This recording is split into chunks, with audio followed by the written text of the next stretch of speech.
Bismillahirrahmanirrahim. Assalamualaikum warahmatullahi wabarakatuh. Perkenalkan, kami dari kelompok pertama dari perkembangan peserta didik yang terdiri dari Nerissa Kurinava, Ella Oktaviana, dan Emilia Vivian Firdaus akan membahas tentang karakteristik perkembangan peserta didik usia TK, yakni perkembangan kognitif, bahasa, dan moral. Kami akan membahas tentang perkembangan kognitif, perkembangan bahasa, dan perkembangan moral.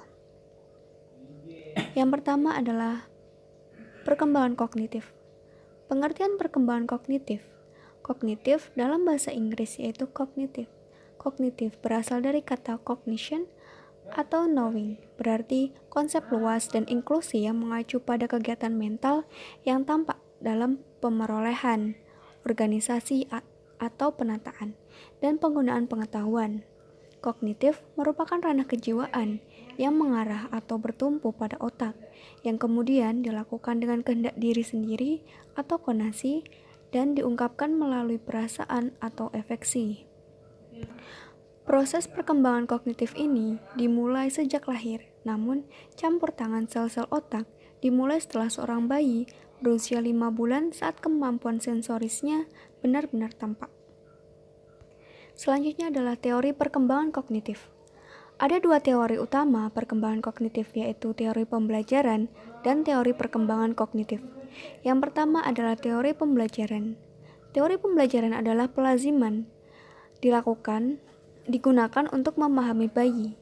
Ada dua bentuk pelaziman, yakni pelaziman klasik, berlangsung ketika suatu stimulus yang semula netral, dan yang kedua adalah pelaziman instrumental, seperti bila bayi tersenyum pada saat ayah menggelitik perutnya, lalu bayi tersenyum kembali, maka pelaziman sedang berlangsung. Yang kedua adalah teori perkembangan kognitif.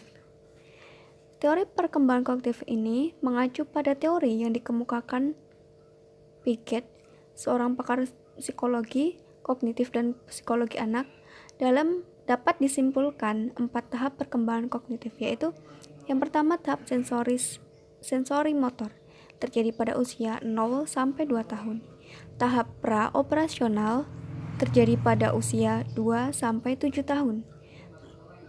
Tahap konkret operasional terjadi pada usia 7 sampai 11 tahun. Tahap formal operasional terjadi pada usia 11 sampai 15 tahun. Dan yang terakhir terdapat 2 bekal kapasitas yang dibawa bayi sejak lahir. Pertama, bekal kapasitas jasmani yang ditunjukkan dengan 2 gerakan refleks. Kedua, bekal kapasitas sensori berlaku bersamaan dengan berlakunya refleks motor dari tadi, bahkan kadang lebih baik. Dengan demikian, anak mampu membentuk representasi mental, meniru tindakan masa lalu orang lain, dan merancang hal baru untuk memecahkan masalah dengan menggabungkan mental skema dengan pengetahuan yang didapatnya. Selanjutnya tentang pengertian perkembangan bahasa. Bahasa merupakan alat yang digunakan untuk berkomunikasi dan berinteraksi antar sesama manusia. Penggunaan bahasa yang baik senantiasa akan memberikan kepuasan pada orang lain untuk merespon secara baik. Begitu halnya dengan anak pada usia dini yang senantiasa diajarkan cara berbicara menggunakan bahasa yang baik dan benar. Pengembangan bahasa pada anak memungkinkan anak belajar memahami dan mengontrol diri sendiri. Ketika anak sudah belajar berbicara dan secara tidak sengaja, anak tersebut telah mengembangkan pengetahuan tentang sistem fonologi, sintaksis, semantik, dan sistem pragmatik. Tahapan perkembangan bahasa pada anak. Ketika manusia berinteraksi satu dengan yang lain melalui komunikasi dalam bentuk bahasa, komunikasi tersebut bisa terjadi secara verbal maupun nonverbal, yaitu dengan bentuk tulisan, bacaan, serta tanda ataupun simbol-simbol. Bahasa adalah simbolisasi dari suatu ide atau suatu pemikiran yang ingin disampaikan atau dikomunikasikan oleh pengirim pesan, kemudian diterima oleh penerima pesan baik secara verbal maupun nonverbal. Selain itu, bahasa juga merupakan suatu ungkapan atau ekspresi yang diungkapkan lewat tulisan ataupun tanda gestur dari tubuh kita. Selanjutnya, ada faktor-faktor yang mempengaruhi anak dalam berbahasa. Dalam faktor-faktor ini ada 3 faktor yang mempengaruhi anak dalam berbahasa. Yang pertama, evolusi biologi. Evolusi biologi menjadi salah satu landasan dari perkembangan bahasa. Mereka meyakini bahwa evolusi biologi dari seorang manusia dapat membentuk mereka menjadi manusia yang dapat berkomunikasi. Yang kedua, faktor kognitif. Tahap awal perkembangan intelektual pada anak terjadi dari mereka lahir sampai mereka berumur 2 tahun. Pada masa itu, anak mengenal dunianya melalui indera yang mereka gunakan dan membentuk persepsi mereka akan segala hal yang berada di sekitar mereka. Dan yang terakhir, lingkungan luar. Pada lingkungan ia bermain, mereka dapat berkomunikasi dengan baik karena mendapatkan stimulus pada lingkungan di mana ia tinggali. Oke, selanjutnya pengertian perkembangan moral. Perkembangan moral adalah perkembangan yang berkaitan dengan kemampuan seseorang untuk mengetahui baik dan buruk suatu perbuatan, kesadaran untuk melakukan perbuatan baik, kebiasaan melakukan baik, dan rasa cinta terhadap perbuatan baik. Moral berkembang sesuai dengan usia anak. Moral berasal dari bahasa Latin, mors sendiri berasal dari kata mos yang berarti kesusilaan, tabiat atau kelakuan. Selanjutnya salah mengartikan moral sebagai hal-hal yang berkaitan dengan kesusilaan. Moral menurut bagaimana manusia harus hidup sebagai manusia yang baik.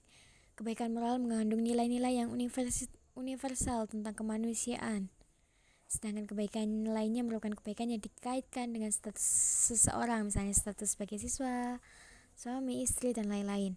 Moral berkaitan dengan moralitas. Moralitas adalah segala sesuatu yang berkaitan dengan urusan sopan santun.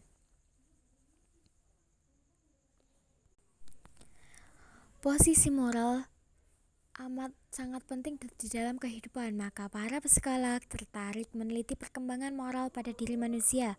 Hasil penelitian terhadap perkembangan moral telah melahirkan berbagai teori perkembangan moral. Yang pertama, perkembangan moral anak menurut teori psikoanalisa Freud tahun 1856 sampai 1939.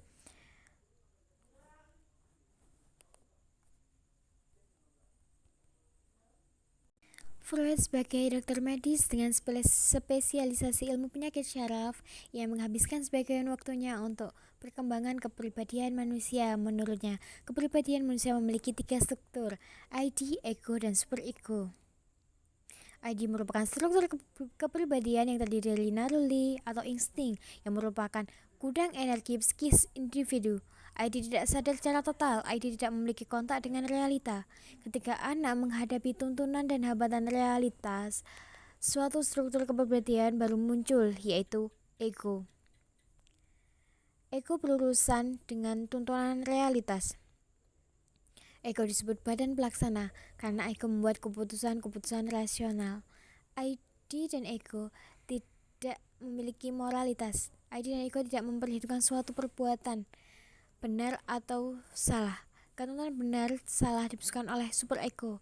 Sebagai struktur kepribadian ketiga, superego merupakan badan moral dalam kepribadian dan benar-benar memperhitungkan apakah suatu benar atau salah. Superego mirip dengan apa yang selalu kita sebut dengan kata hati. Teori yang kedua yaitu perkembangan moral menurut teori kognitif atau teori perkembangan kognitif. Pada awalnya dikembangkan oleh Dewey, dilanjutkan oleh Piaget dan disempurnakan oleh Kohlberg dan selanjutnya dikembangkan oleh beberapa peneliti lainnya. Jean Piaget adalah pakar psikologi dari Swiss yang hidup dari tahun 1896 sampai 1980. Beliau membagi 2 tahap perkembangan moral pada manusia. Yang pertama, tahap heteronomous morality. Yang kedua adalah autonomous morality. Tahap pertama perkembangan moral terjadi pada usia 7 sampai 8 tahun. 7 atau 8 tahun. Keadilan dan aturan-aturan dibayangkan sebagai sifat-sifat dunia yang tidak boleh diubah, yang lepas dari kendali manusia. Sedangkan maksud dari tahap kedua adalah di mana anak-anak memperlihatkan bahwa mereka menjadi sadar akan aturan-aturan dan hukum-hukum yang diciptakan oleh manusia. Dan dalam menilai suatu tindakan, seorang harus mempertimbangkan maksud pelaku dan juga akibat-akibatnya terjadi pada usia 7-10 tahun. Oke, disempurnakan oleh Lawrence Kohlberg. Lawrence Kohlberg dilahirkan pada tanggal 25 Oktober 1925 di Brownsville, New York. Tingkatan perkembangan pada manusia moral menurut Kohlberg adalah yang pertama pra-konvensional, yang kedua konvensional, yang ketiga pasca konvensional. Selanjutnya yaitu pengembangan moral. Mengingat pentingnya moral yang baik dalam kehidupan manusia, dalam Al-Quran dinyatakan bahwa cara pengembangannya dilakukan melalui pencontohan atau keteladanan. Allah telah berfirman dalam Al-Quran surah Al-Qalam ayat 4, "Wa innaka la'ala khuluqin azim." Artinya sungguhnya kamu benar-benar berbudi pekerti yang agung. Ibnu Katsir menafsirkan ini dengan mengutip Al-Aufi yang meriwayatkan dari Ibnu Abbas, sungguh engkau benar-benar dalam agama yang agung yaitu Islam. Riwayat sama dikemukakan Mujahid, Abu Malik As-Su'di, dan Ar-Rabi' bin Anas, Doha, dan Ibnu Zaid Atiyah mengatakan, kau benar-benar di dalam etika yang agung. Sedangkan yang dimaksud dengan engkau adalah Muhammad SAW. Muhammad menceritakan dari Qad ada Aisyah pernah ditanya tentang akhlak Rasulullah, maka dia menjawab akhlak beliau adalah Al-Quran. Maka Nabi Muhammad SAW adalah sebaik-baik suri tauladan bagi kita umat manusia di seluruh dunia ini. Di dalam dunia pendidikan, berbagai upaya pengembangan moral telah dilakukan dalam berbagai model-model pembelajaran. Seperti contohnya di Indonesia, pendidikan terpadu berbasis karakter yang menggunakan pendekatan pembelajaran terpadu telah menjadikan nilai moral sebagai basis pembentukan karakter. Nilai-nilai moral yang digunakan disebut 9 pilar nilai-nilai karakter. Model pembelajaran ini telah dikembangkan oleh Indonesia Heritage Foundation atau IHF. Kurikulum ini telah mengintegrasikan 9 nilai karakter, yaitu 1. Cinta Tuhan dan segenap ciptaannya, kemandirian dan tanggung jawab, kejujuran atau amanah, bijaksana, hormat dan santun, 5. Dermawan, suka menolong dan gotong royong, 6. Percaya diri, kreatif dan bekerja keras, 7. Kepemimpinan dan keadilan, 8. Baik dan rendah hati, 9. Toleransi, kedamaian dan kesatuan. Mungkin hanya ini. Sekian presentasi dari kelompok kami. Apabila ada salah kata, kami mohon maaf. Wassalamualaikum warahmatullahi wabarakatuh.